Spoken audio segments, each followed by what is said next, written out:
Good morning. Hemshech Ayin Beis, Volume 2, on top of page 1476.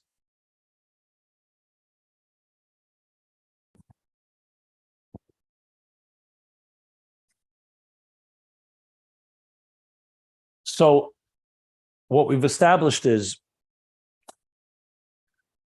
that from the point of view of Atzmus, if you talk completely, I don't want to even use the word bird's eye view, but if you talk completely from the top down, there's one Atzmus. There's one reality. It's called the Everest. The Everest wants to create existence.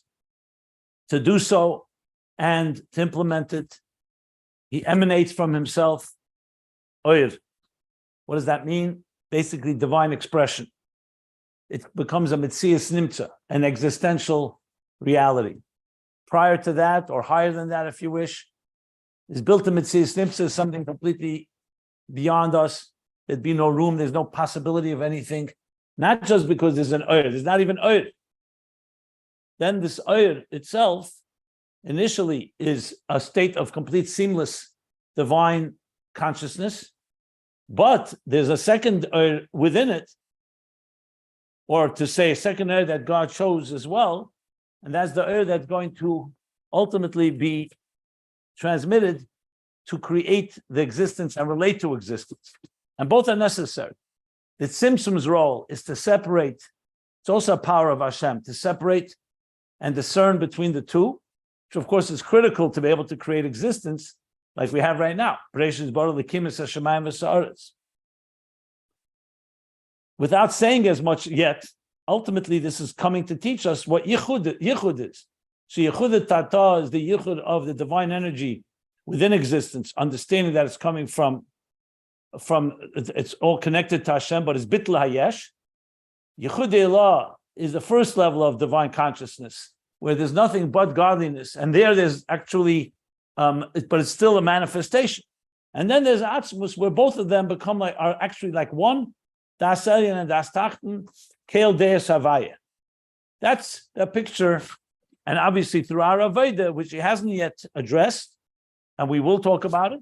Through Aveda, we retrace the steps to introduce all these levels of Yichud all the way to the highest level, as it is from the perspective of Atzmus. That's in sum what we've learned. Okay, now, and the last line was that the way it is in the Yichud within Atzmus, B'chinas Hagila, Havas Hayeshu, Miyuchad B'Atzmus Ein Sof, K'may B'chinas Hagila Shalamayla Mi'Sabus. The Hakol B'chinas HaRotzen D'Atzmus Ein Sof. Everything is the Rotzen of Atzmus Ein Sof, and the Tzimtzum is what creates the distinction. And the example, the operative example is the teacher. There's the seichel as it is to himself, a completely higher level. There's the seichel that he will use to explain to a student, but it's the way it's encompassed within himself. And the tzimtzum he employs is to allow that second level to be diminished and be catered and tailored to the student. But within himself, it's all included there. You can't even discern and distinguish between the two oyer, the oyer that is his own oyer and the oyer that he's preparing, or the oyer that he has prepared that will ultimately be transmitted to the makabel, the recipient. Now, I added something from volume 1. What is the role? He doesn't discuss here. What's the role of the first level of oyer? Why didn't just God create the second level of oyer? Since he wants a tachtenim, dirib tachtenim, so he could have said, I have an oyer that's shaykh elements. Why does the Everest need the seichel ha'atzmei in the example of the teacher? The teacher, a human being, is obvious. We need first to understand the idea ourselves before we transmit. But the Everest Atzmus doesn't need any of that. And in volume 1, he explained that the role of the first level of oyer abligvul, so to speak, like the root of Sevav Kalaman, is to create bittul. But a bittul of a higher level, not just bittul v'mitzias, bittul hayesh rather, but bittul v'mitzias. In other words, its role is also to ultimately affect existence. He does allude to it because I think when he says omnam kana kavana ba'er v'agilish shebe'elam sheyes b'zeh madreges, he wants to say that the first level is also ultimately for the purpose of existence. However, it's for existence to have an experience of divine consciousness that's beyond existence. And then there's Atzmus that's beyond it all. So in other words, the first level of air is also part of the process. which is also explains why it has to go in two stages. If the Eibishter wants these two, let's just have them, because the Eibishter wants it to make sense. And first, he wants to have the oil that just expresses the divine. Within that oil lies the second ayin, the ayin of the nivra. And it's not an ayin ma'ayin, like he explained. It's not that the second ayin comes from the first one. It emerges from the first one, but it's already there, implanted from the beginning. And then with the tzimtzum activates it and brings it into reality to actually be able to become a kav that will be catered and tailored to existence, each part of in detail in existence. So you have everything here.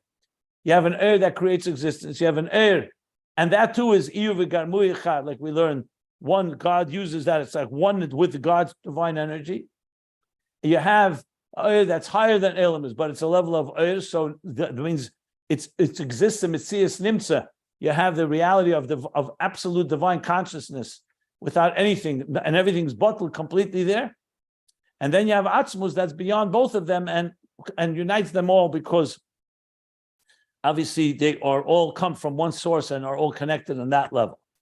So really we have a complete blueprint here of the journey that we need to do, which is to take the Nefesh Abamis and take this world and reconnect it and reveal in it the Yichud. The Yichud Tata, Yichud Elah, and then the Yichud of Yichud Tata and Yichud Elah, in the words of Ayin Beis. Okay. So that's somewhat of a summation. The next piece is interesting, is something that has come up in our conversations, but I see the Rebbe Rashab is Margish senses that needs explanation, which is, what's the difference between the Tzimtzum and the Parsa? You know, we talked that the Tzimtzum is usually used between the Eir Ein Sof before the Tzimtzum and the Kav in the beginning of all of creation. And the Parsa usually refers to the Parsa between Atzilus and Biyah, the partition. Or the other Parsas that he spoke about on the top of page 1474. The Parsa between Chachma and Bina, between Bina and Midas, between Chachma and Keser, Keser and Chachma. But then he bunched them together when he said that through the Tzimtzum and Parsa. So the next section is going to speak a bit about the difference between the two. It's not digressing, it's not a tangent, part of the discussion, because since he spoke about it, so me, when I read it, it sounds to me like Rebbe Rashab realizes that since he brought them together, we have to explain what's the difference between the two of them. And something, as I said, we've discussed earlier, so here we're going to have a section that talks about the difference between Tzimtzum and Parsa. Then we're going to go back to Yichud Elah, Yichud Tata, and the different Yichudim. And as you see, we already have, if you're looking at the book, it's the last page, one more page after this. But the good news is we have the Mittler Rebbe's Maimer, the Alter Rebbe's Maimer. So we have plenty more to go to understand the flow of the continuing flow of the ideas here. So now on the third line on page 1476, we'll start and discuss this difference.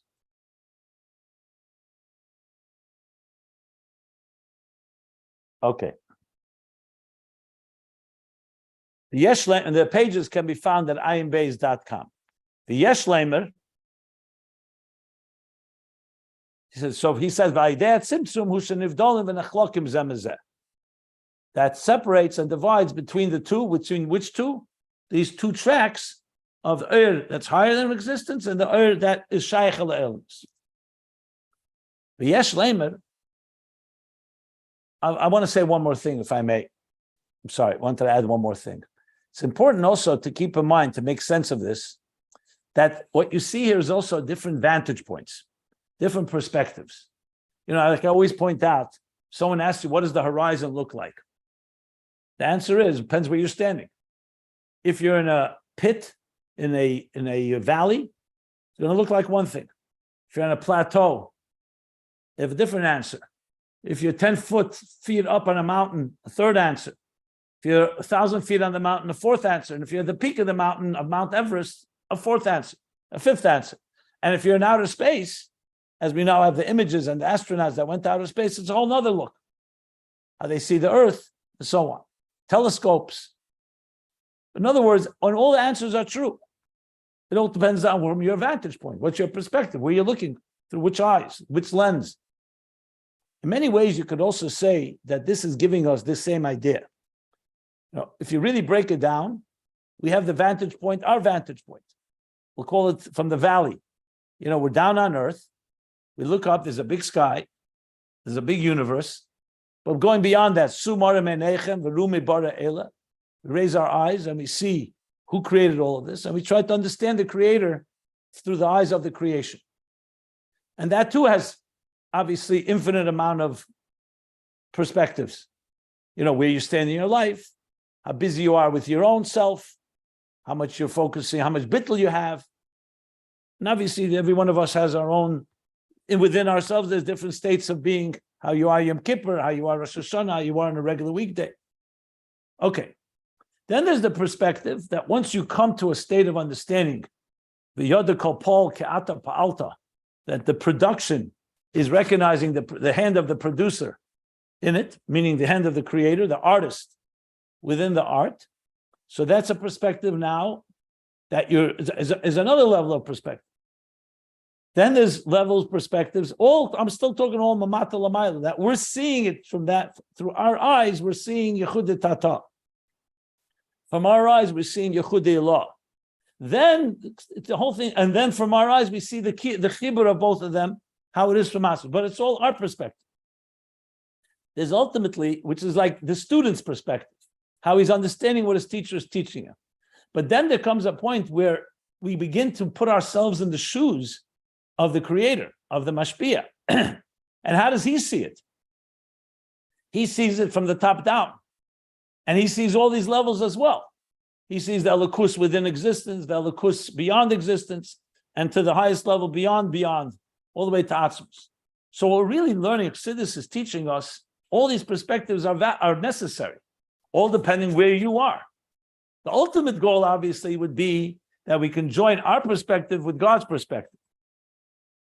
And not just God's perspective in Mamala Kalam and Osevav Kalam, but all the way to Atzmus. But this is already each person's avodah to try to reach that state. So I just wanted to spell that out as well. Here he doesn't go into the Mamata Lamata, even though it's very central to Ayin Beis, because all this began in page 1350, where he started saying after 550 pages of speaking Mamata Lamaila through Tefillah, the Yichud Mamata Lamaila, he's talking now the Yichud Mamaila Lamata. But as I've pointed out several times, there's plenty of overlap. Because Mamata Lamaila also has Mamaila Lamata within it. And Mamaila Lamata has also Mamata Lamaila. Torah also has Yigia and effort from below. Tefillah also has elements that it reveals something from above. But ultimately, you want to have both. And then when you want to have the joining of both, and there's also, and that itself can be from our perspective, it can be from God's perspective, and ultimately you want to join both perspectives. I'm going to say a lot more about this. I just felt it was fitting here just to put it into broader context and understand what we're really addressing. Okay, going back now, after explaining what the Tzimtzum does to separate between these two perspectives, if you wish, or two levels of light or ayin, he says, V'yesh lemer, third line, page 1476, Da'ikiru al-idei Parsa. He just said that Tzimtzum separates. But he says, Yesh lemer, which is clearly an addition from the Rebbe Rashab, that the primary entity or the primary tool, if you wish, or instrument that creates this distinction between the two tracks is primarily the Parsa, which of course begs the question. So one second, why did you just say the Tzimtzum? Which one is it? What's the difference between them? What role does each play? So he's going to address this, hopefully, in a way that we can fully understand. If not, I'll explain it, and using language that he spoke about in volume 2, where he discussed at length the Parsais. So he says like this, and keep in mind that the word Tzimtzum itself can be translated in many ways, but Tzimtzum usually means diminishment or concealment. And Parsa is already a partition. You're talking about an entity that's like a curtain. Even though the Tzimtzum plays that role in a way, because the Tzimtzum Nikra Kelim, the Alter Rebbe says in Shayach Amunah. But technically speaking, and I think we mentioned it in volume 2, he said that Tzimtzum is within yourself, you're creating a Tzimtzum, you're withholding, you're restraining. Parsa is you're employing another third entity, like a curtain, Like for example, if you close your eyes, the sunlight won't be coming into your eyes. But if you put a curtain on your window, you're also diffusing the light. There's two separate things. But let's see how he explains it here. And as I said, I'll elaborate if need be. So he says like this. Like he writes in Eitz Chaim, that Tzimtzum hu b'shvil Atzilus. The Tzimtzum is necessary for the creation of Atzilus, or the emanation of Atzilus, I should say. Parsa b'shvil habriya. Something we have not learned until now. So the Eitz Chaim actually talks about difference in Tzimtzum and Parsa. The language of Eitz Chaim is that Tzimtzum is in order to bring Atzilus into being.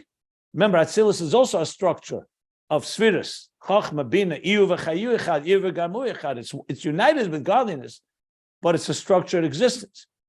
Biyah is already a yesh. It already has an independent consciousness. Like we learned earlier, that Atzilus is completely bittul mimitzias.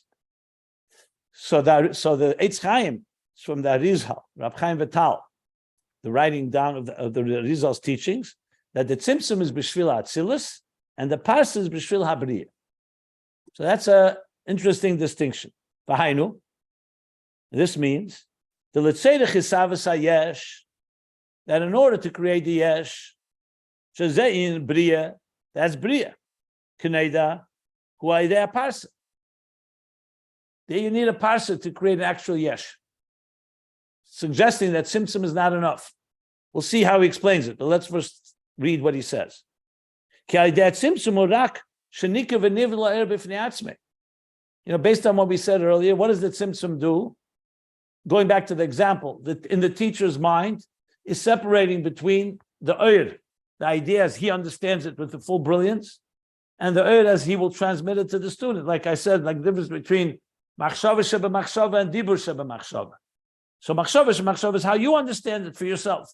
Dibur Sheba Machshava is how you are understanding it in language that you're going to begin to teach it to the student. It's all within you, one.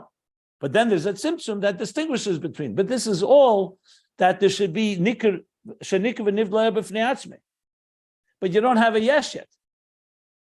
V'idea parsa. What does the parsa add? Hu shenase b'chinas richok mina atzmus. So in Havdalah is just saying there's two tracks. We now have two energies, so to speak. Two levels of seichel. Now you need one more thing, richuk mina atzmus. It has to be detached and distant. Richuk means if it's still, if you have, for example, two tracks of light coming out of the sun, right near the sun, yes, there are two tracks, but they're still overwhelmed and they're still completely under the effect of the source. Richuk mina atzmus, he doesn't mean physically, obviously.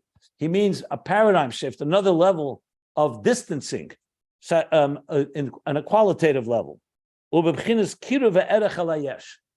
need the oyer to apply itself to the yesh.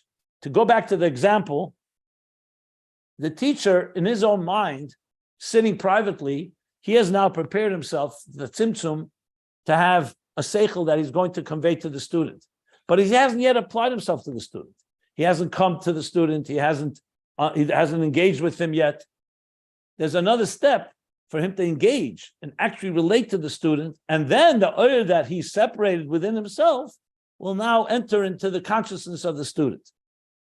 So I mentioned the example, there are brilliant geniuses that can't even do the Havdalah properly, the Tzimtzum. They speak and just you hear their own mind working and you can't really relate.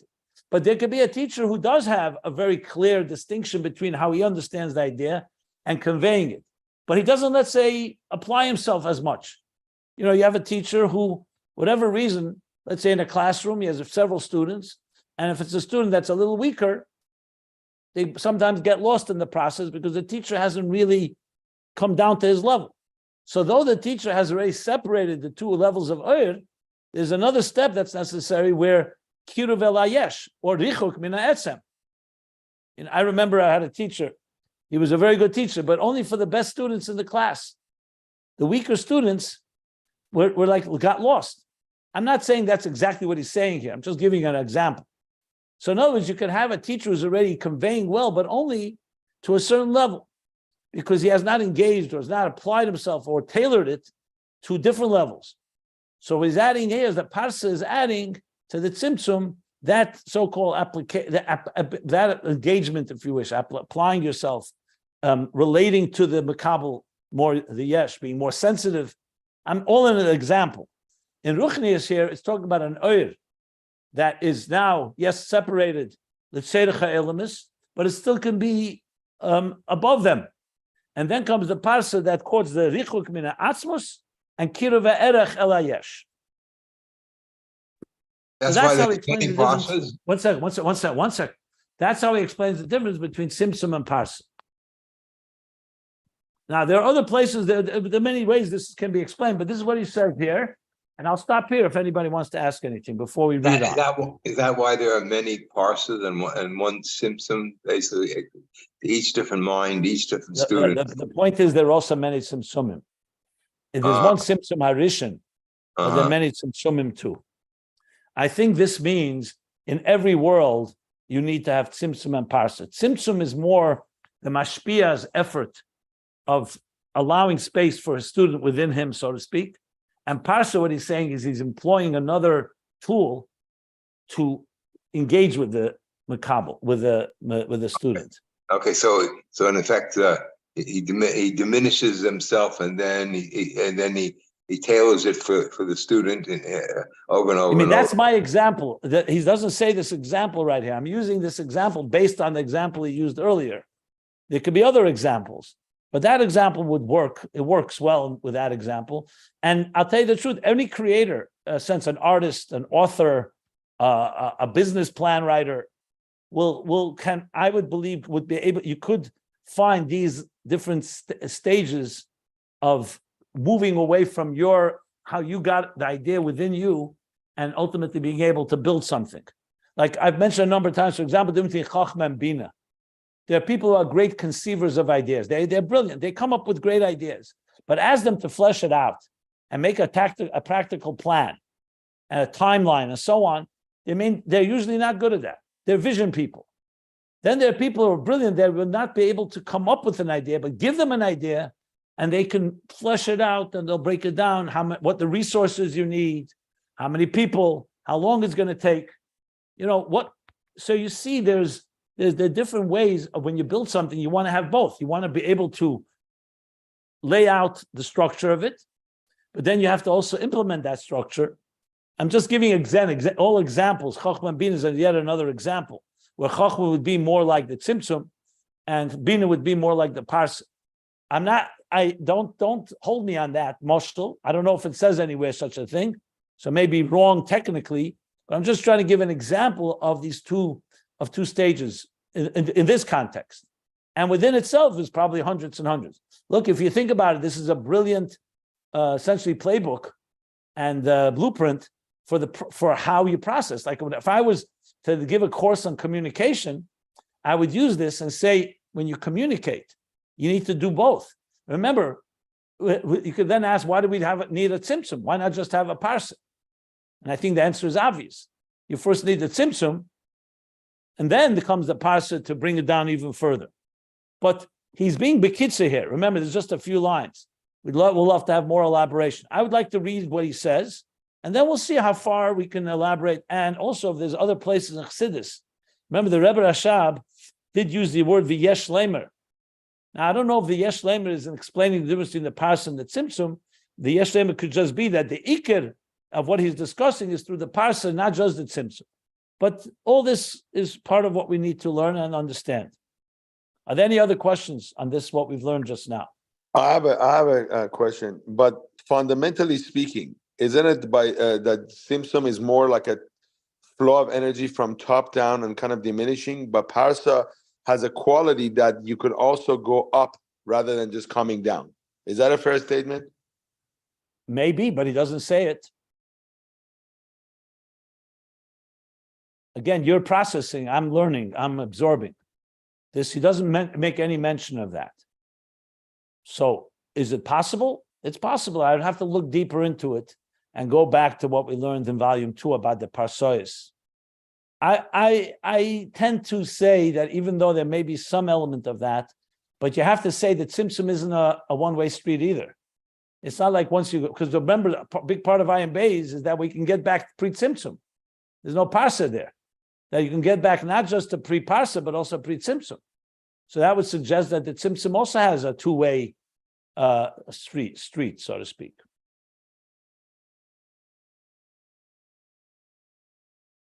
Whether the Parsa serves as a bridge and the Tzimtzum doesn't serve as a bridge, that I'd need to look into much more before coming to any conclusion about that.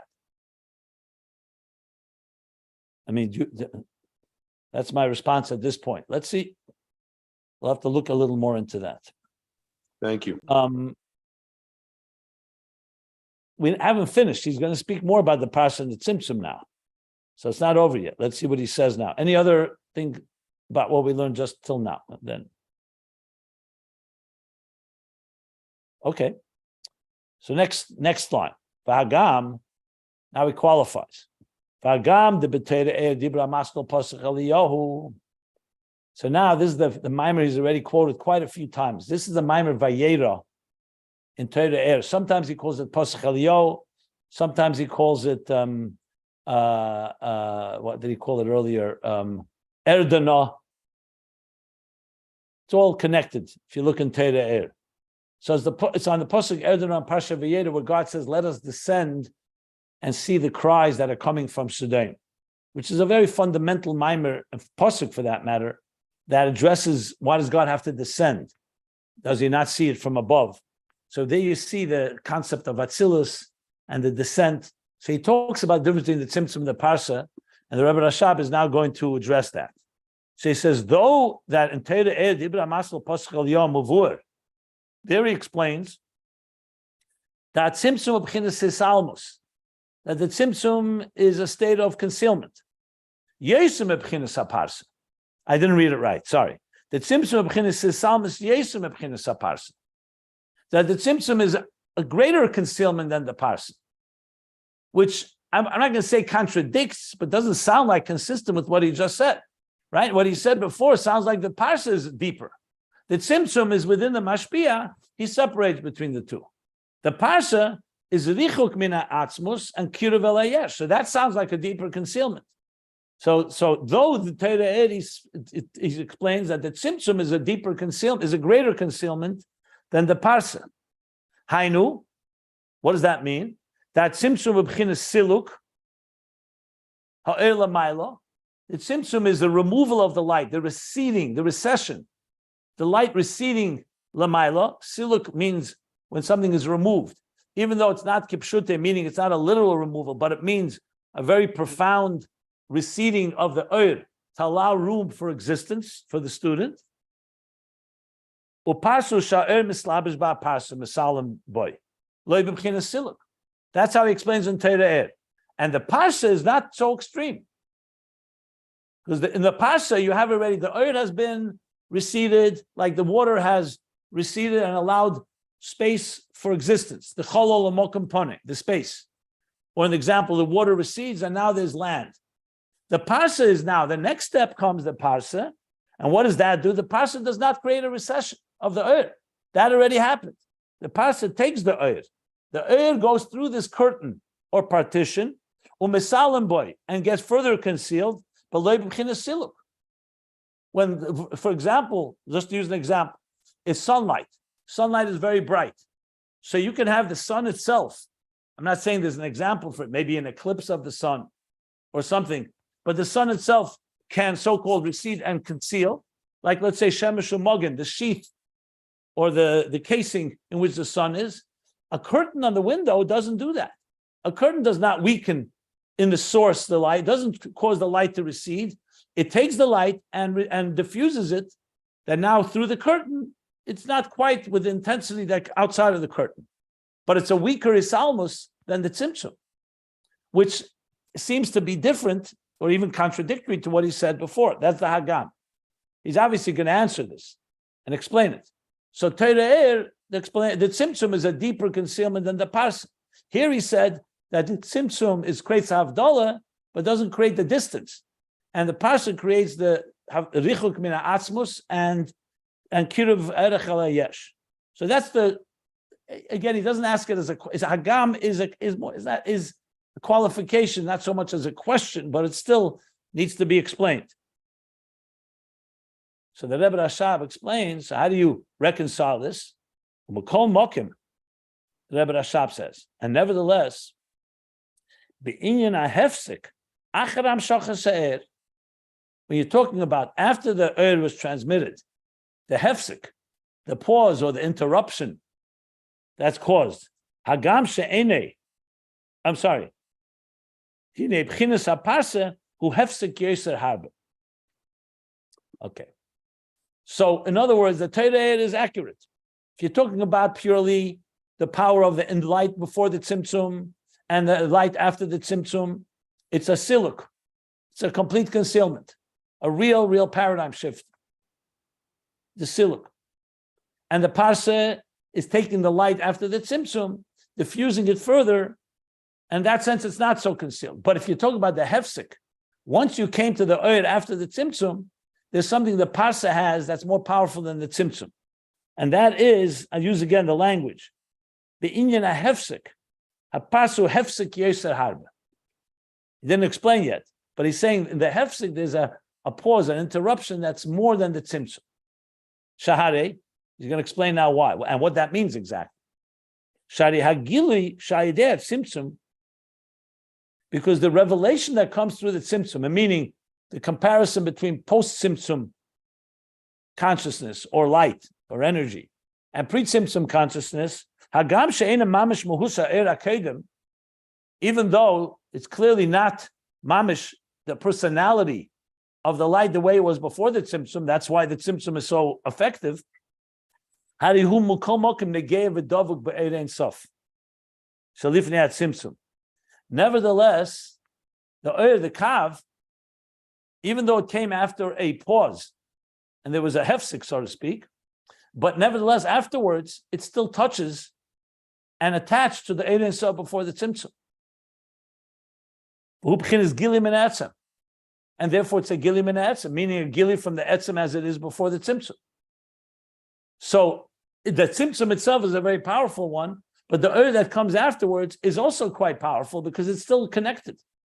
Like it says in Eitz Chaim, that the kav does not, there's a pause, so to speak, in time, a conceptual time pause. But afterwards, the kav is coming directly from that Ein Sof. There's no detachment. If you look at the imagery in Eitz Chaim on this, and the explanation there, he says clearly the kav is dovuk, the nogav dovuk to the air before. Yes, it's like a laser beam stream, and it's completely different type of light because it's now a kav, a line, a thread, a laser beam type. But the laser is coming straight from Ein Sof before the Tzimtzum. We need to explain this. So don't jump to anything, conclusions yet. That's regarding the Tzimtzum.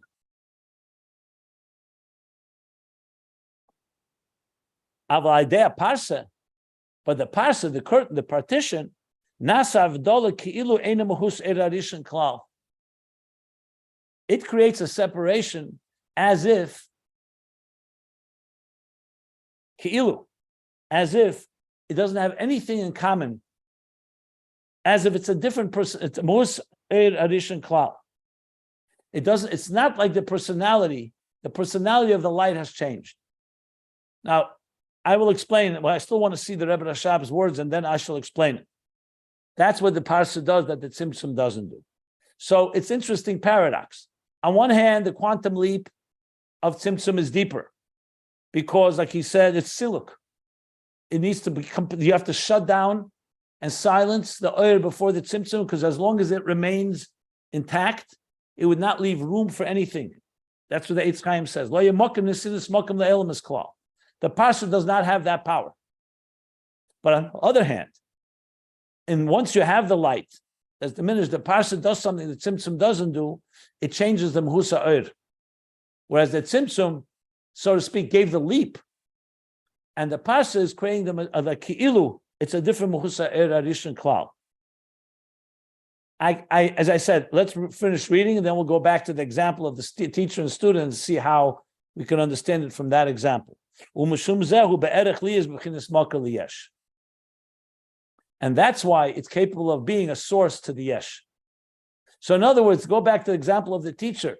The fact that the teacher conceals within himself his brilliance So that's qualitatively a very big leap, more than the leap that once he takes the oyer and is going to apply it to his student.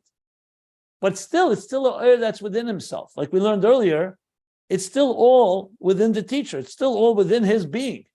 So it's on his level. To apply yourself to the student and tailor it, which means to get close to the student, requires a different type of leap. Not a qualitative leap of changing the whole light. It requires that you move close to the yesh, in this case, the moked al yesh.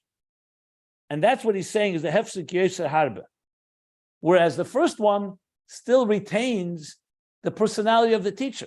Even a teacher who's now applying himself to, who's separated within his own mind, the ideas that he's going to convey to the student, it still is still the teacher. It still has the integrity of the original. Whereas the second, what the Parsa does, and he starts giving it to the student, here it can lose that integrity because you could see, let's say the student doesn't understand what the teacher is saying, or worse, he can distort it. That's not possible through the Tzimtzum. The Tzimtzum cannot distort the light. It diminishes it to the point that it can be now transmitted, but it is always part of the teacher. It's still a part, like he says, Davuk v'naga to the Eir Ein Sof Lifnei Tzimtzum, Karev Ela Etzem. That's what he called it. So the symptom is quantitative. Gilim in etzem. So gilim in etzem, because the teacher is not going to make a mistake in the idea that he himself knows, but yet he has separated between the idea as he understands it and the idea how we'll convey it. The parsa is now working, so to speak, off the reservation. Now the teacher is coming to apply himself, and he's applying himself with all his, in the closest way, applying himself to the student. Now there's the possibility, not for the teacher, but the student can make a mistake, or someone else who's listening in. I'm using the mistake only as an example. He doesn't say that here. My point is, because now you've moved away from the original intensity. So the Tzimtzum the Tzimtzum is the beginning of the process. If there's no Tzimtzum, there's no Parsa. Let's make that clear. But the Tzimtzum is not done enough. Well, I can't say done and done. Its role is not to apply itself to the yesh. Its role is to make the mashpia be mashpia to relate to the yesh. But the actual connection to the yesh comes through the parsa, and that is a Hemshech Ayin Beis, because it's not Eina Mehusa Eir Harishin Klal. It's now moved to be a real Eir HaMakabel. It's the Eir that belongs to the student, even though it's coming from the teacher, but it doesn't belong to the teacher as much. Like, for example, as an author, I can tell you, when I write something, I still have control of how I'm going to phrase it, and I work hard to make sure that I'm phrasing it in a way that's consistent with my intentions. But sometimes you write something and someone else reads it, and they come back to you and they say, "Oh, I understand what you're saying." You realize, no, they don't understand what you said. You didn't write it properly, or they misunderstood your meaning because it's already now moved away from me, and it's now so-called in the domain of the reader. So obviously you can correct it and so on. Again, I'm using these examples to show how the parsa is now applying itself more to the makabel. So the earth is becoming more like, if let's say the sun is reflected in the moon. So there's the sunlight, how it's ready to be reflected in the moon. But then once it becomes the moonlight, it's now moonlight. And that's more of a richuk than there is in that initial sun moving from its own self to become a light that will be reflected in the moon. So it's two different. So basically, we're talking here it's not a contradiction because we're talking about two separate roles here, two separate steps in the process of how you move from the root, from the mashpia to the makabel. Let me just see 1 second. I will stop for questions, please. I just want to see if I finished. I'll be that.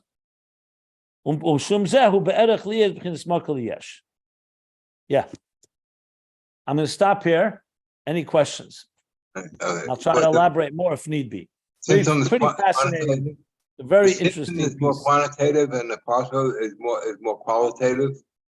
Those are words. You have to explain what means qualitative and quantitative. Quantitative means it's the same thing but diminished, and qualitative means it changes its form. It's what it is. If that's how you understand it, but you could also reverse it and say that Tzimtzum Arish, that Tzimtzum is more qualitative and the parsa is more quantitative. I don't know if I'd use those words because the words can be confusing in its meaning. If you explain it the way you just said it, perhaps. But remember that Tzimtzum is a siluk. It's a very intense, it's a real paradigm shift, much more than the Parsa. I think the way I would explain it is that the Tzimtzum is more for the mashpia, how he makes his move from one state of consciousness to another, and the Parsa is more the Ir HaMakabel, this move that the mashpia makes in order to adjust to the Makabel, and that's the way I would probably explain it based on the language he's using here. Can we use the example of Mishnah and Gemara? Mishnah being its form of more of a Tzimtzum, and Gemara be more of a Parsa? Again, I don't know. I'd have to go back. We learned earlier in volume 3 about the difference between Mishnah and Gemara. I don't know. I don't think it says that in Chassidus. If it says it beferish, I would struggle to understand and try to understand why that mashal. I can't say. I initially would not use that example because if the rule is if you need more time to explain an example, then it's probably not a good example. So it would take. I don't want to force it. You have to see if it really helps understand the idea. You'd have to explain what's the difference between Mishnah, what's the difference between Gemara. You could also argue that Mikra is more like Tzimtzum and Mechal Teresh Shabal Pez is. I don't like to just make a connection unless there's really going to help us understand better what it says here. So if you can develop an explanation, by all means, I'm ready to hear it. I'm using examples that development that I'm sorry. Remember, this is not about just connecting things. It's about helping us understand what he's saying here. I prefer to take examples that are operative examples. Mishnah and Gemara is an abstract example. The operative example that he's using here is teacher-student. So in that process, I think you can find these two, the Tzimtzum Parsa effects. But again, this is something the way I would approach it would be to look if there's any other Maimorim that talk about this. I'm just telling you the process how I have been trained. I read it here, understand what he says here. The next step for me would be, does it discuss this anywhere else in Chassidus? And see how it's explained there. That may add to this. So before I would start bringing so-called outside examples or other examples, I'd first try to understand how the Rabbeim explained this idea.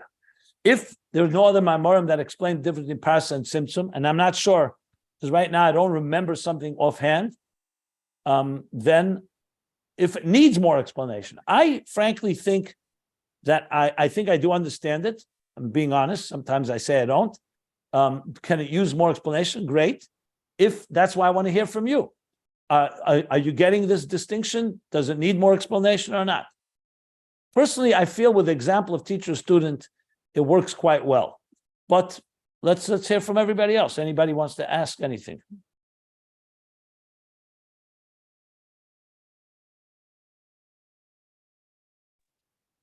Can you say that Tzimtzum is a pe'ula? One second, let me, before you continue. Is your comment coming as a question, or is it coming that you just want to explain it better? In other words, I want to know whether what I said, what we read now, and what I explained is it resonating? If it's not resonating, we need further explanation. If it is, we don't have to sit here and just force new examples. But go ahead. I just wanted to distinguish between the two. I'm trying to explain maybe what you just said. Tzimtzum is a pe'ula. The Parsa is an object. And he said, "Dahainu tzimtzum ubchina siluk oil." You take the oil, it's a pe'ula. Uparsa sho'er mislabish ba'parsa. Means the Parsa is there, it's an object. The tzimtzum is the pe'ula. Like a curtain. Tzimtzum would be like someone is holding back the light, and a Parsa is a curtain, an object that is diffusing the light. Yeah, correct.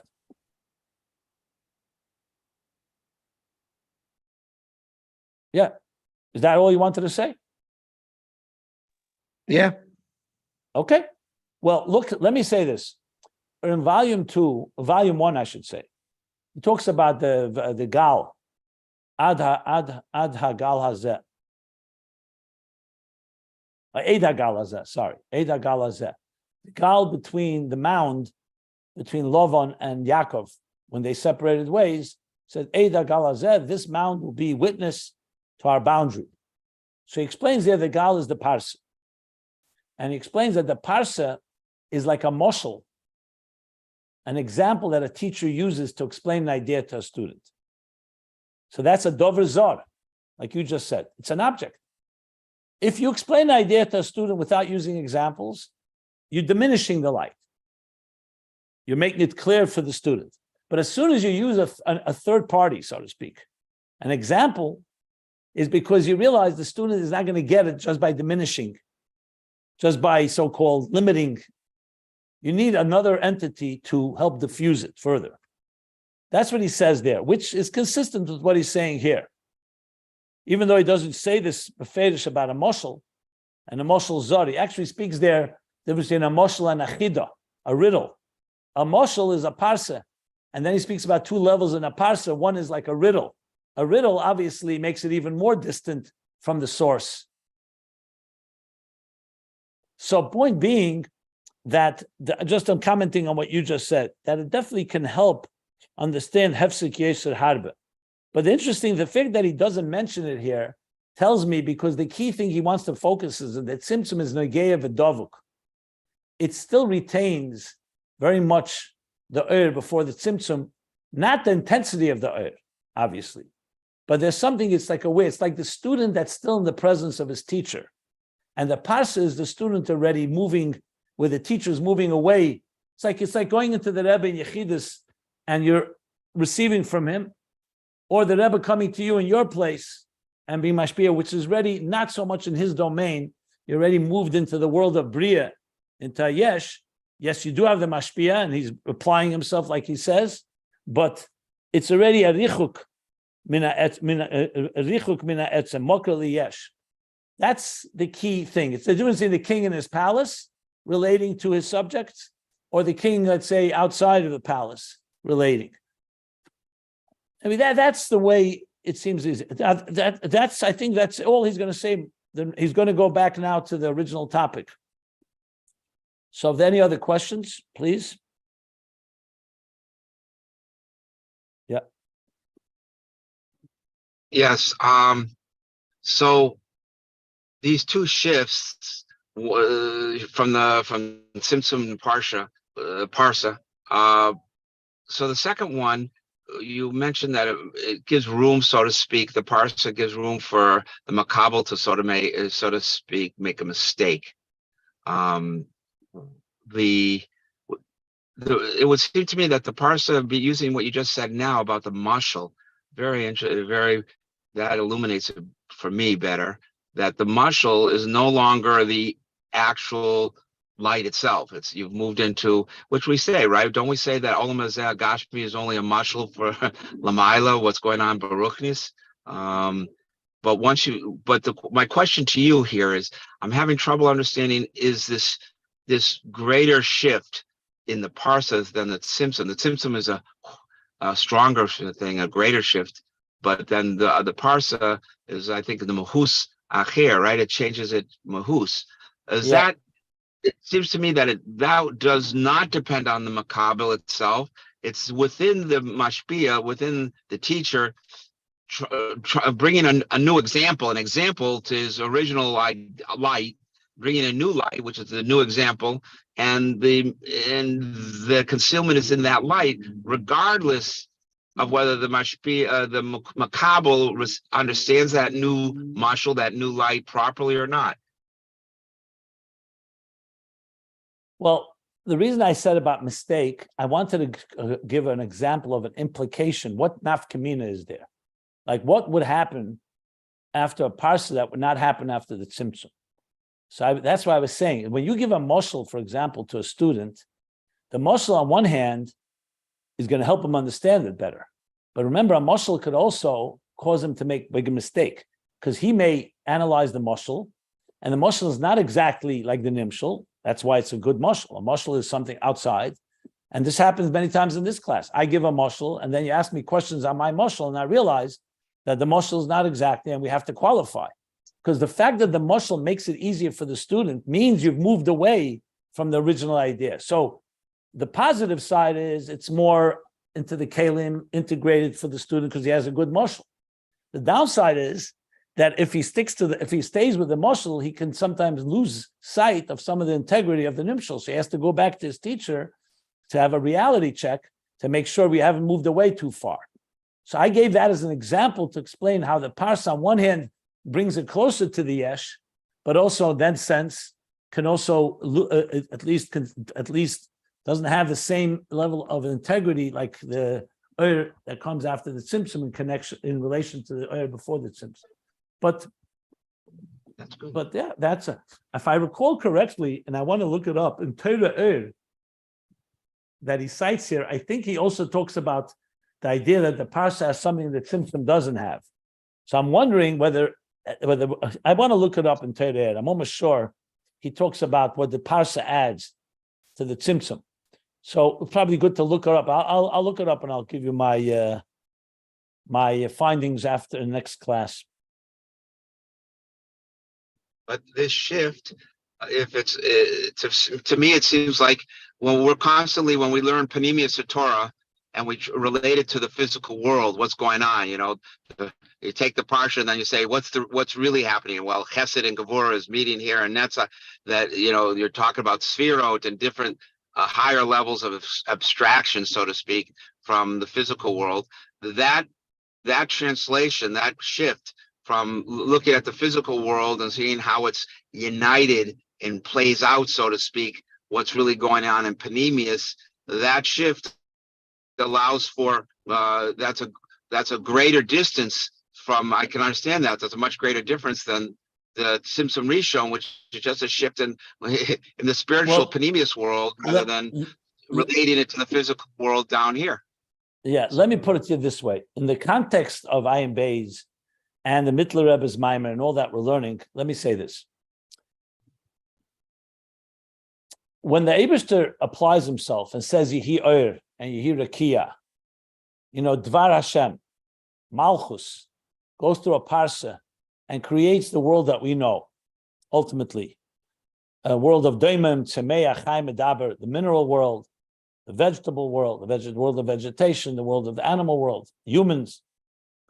So the Oir, on one hand, the importance of that, the value of that, is that we're creating a world that really has identity.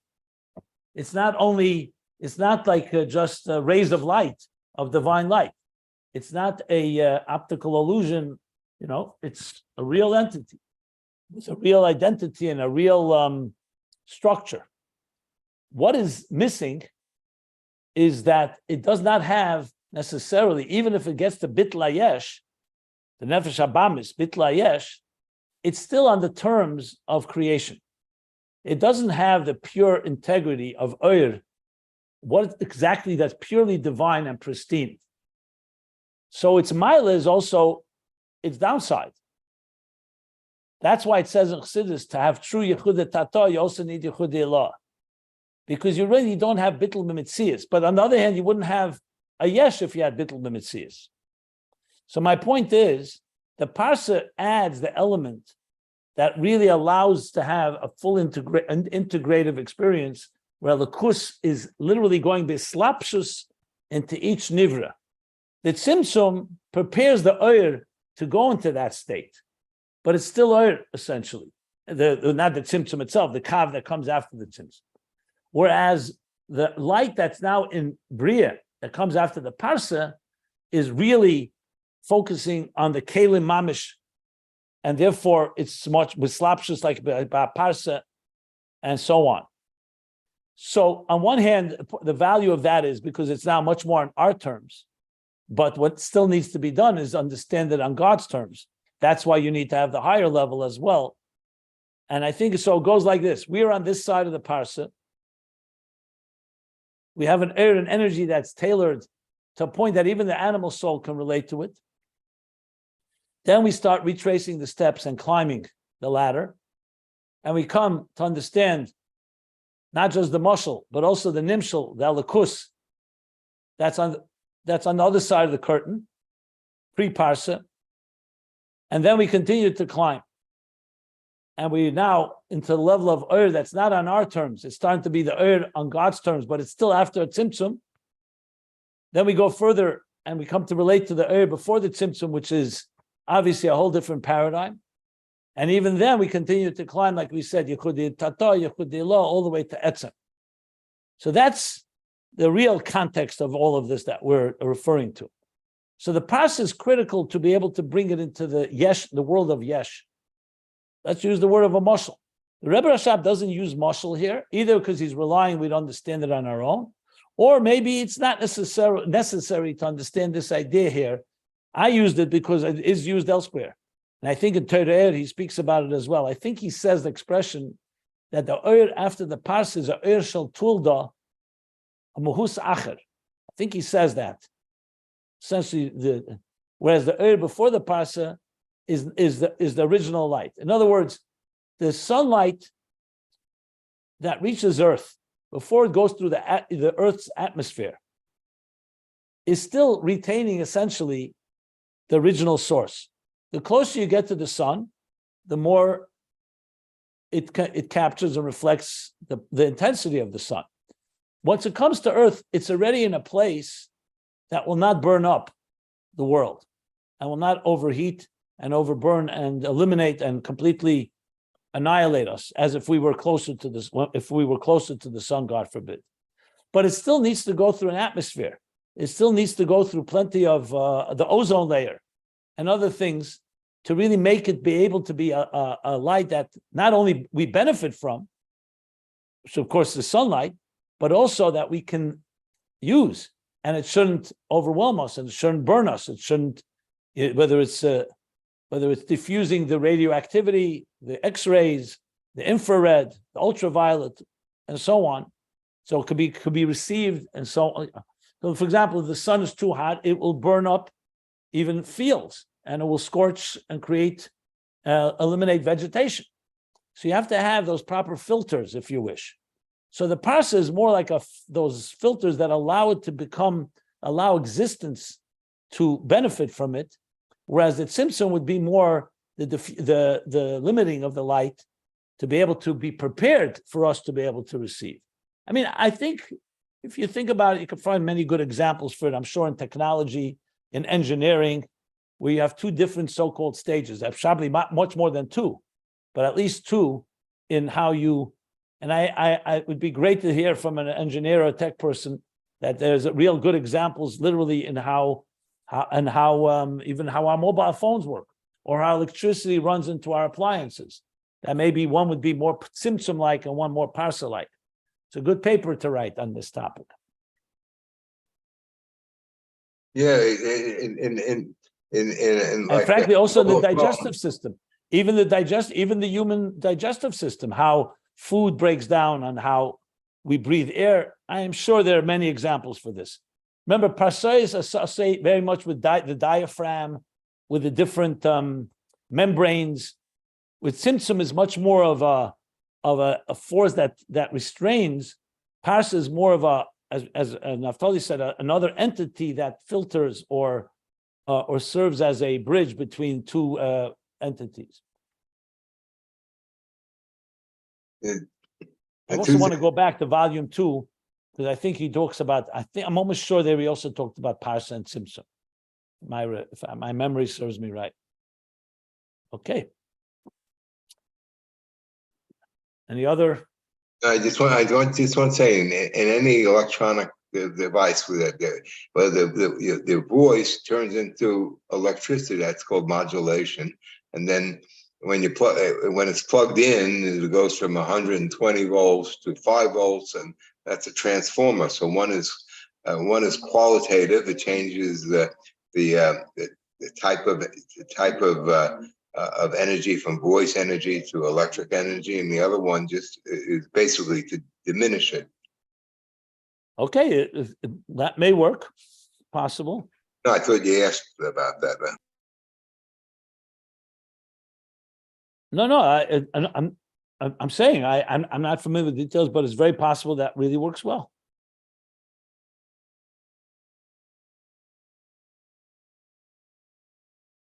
Yeah.